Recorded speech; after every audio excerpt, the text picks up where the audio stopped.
तो सीखते हैं कंपोजिट फंक्शंस होते क्या हैं। आपके सामने देखिए मैंने 3 सेट बना रखे हैं।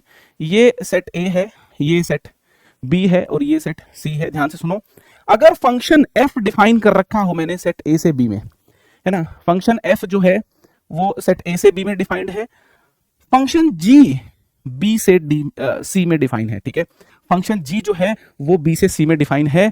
अब अगर मैं इन दोनों फंक्शंस को मिला करके, ध्यान से सुनो, इन दोनों फंक्शंस को मिला करके अगर एक फंक्शन डिफाइन कर दूं डायरेक्टली ए से सी में, डायरेक्टली ए से सी में, तो वो जो फंक्शन होगा वो होगा एफ फंक्शन और जी फंक्शन का कॉम्पोजिट फंक्शन, ठीक है।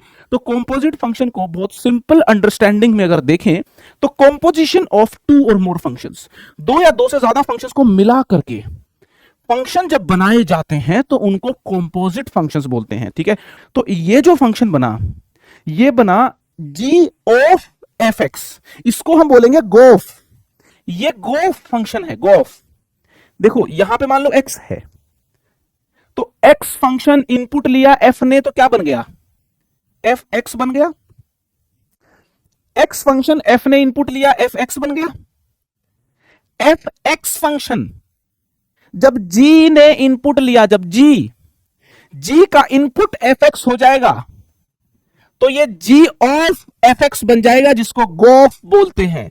जी ऑफ एफ एक्स, इसी को बोलते हैं गोफ मेरे दोस्त, इसी को गोफ एक्स बोलते हैं।